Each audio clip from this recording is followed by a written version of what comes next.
हम स्टार्ट करते हैं कि हम कैसे जो हमारा प्रोसीजर होता है उसको हम डिबग करते हैं।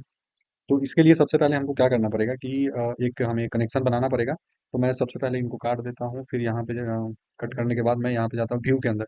तो आपको जब भी आपको कोई प्रोसीजर मान लो कि आपको डिबग करना है, तो सबसे पहले आप करोगे क्या? तो सबसे पहले आपको करना है कि आपको विजुअल स्टूडियो ओपन करना है। जब आप ओपन करोगे तो आपको जिस प्रोजेक्ट के अंदर आपको प्रोसीजर को एग्जीक्यूट कराना है या डिबग करना है उसको आप ओपन करोगे।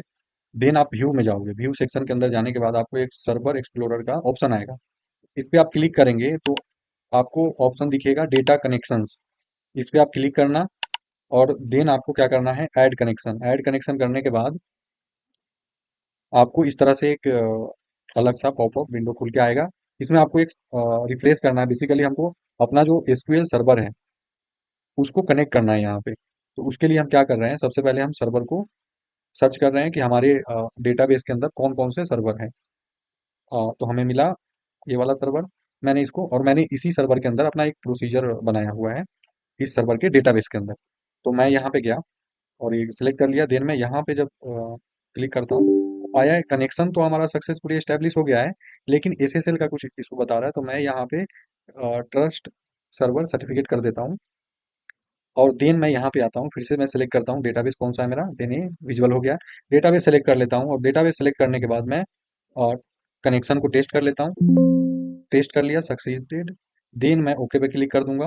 ओके पे जैसे ही मैंने क्लिक किया तो यहाँ पे आप देखोगे कि मेरा ग्रीन सिग्नल आ गया है, ये कनेक्शन एस्टेब्लिश हो गया है। देन हम क्या करेंगे कि इस पे क्लिक करेंगे।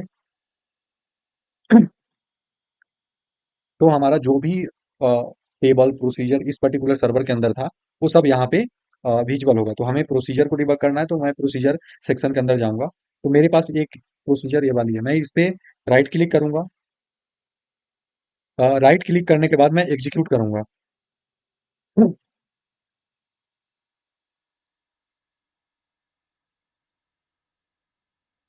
एग्जीक्यूट कर लिया तो इस प्रोसीजर के अंदर आप देखोगे तो पैरामीटर मैंने एक ही लिया हुआ है।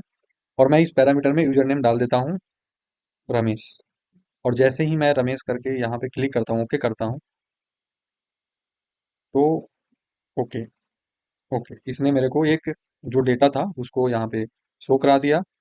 लेकिन अब डिबगर कैसे लगाए? तो डिबगर लगाने के लिए मैं सिंपल यहाँ पे डिबग का वो कर देता हूँ, मार्क कर देता हूँ debugger, rate mark. Debugger point basically इसको बोलते हैं। इस पे मैंने वो कर दिया और देन मैं इसको ओपन भी कर लेता हूँ। एक छोटा सा प्रोसीजर है, मैं यहाँ पे डिबगर पॉइंट लगा दिया।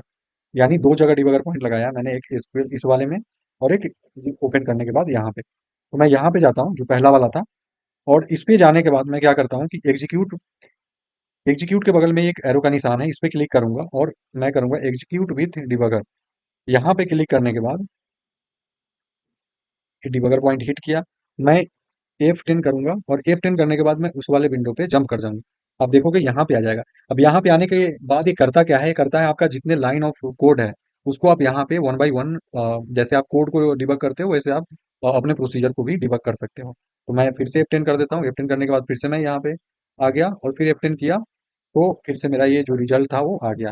तो आप इस तरह से आप बड़े से बड़े प्रोसीजर को आप डिबग कर पाएंगे अपने एसक्यूएल के अंदर। Thank you.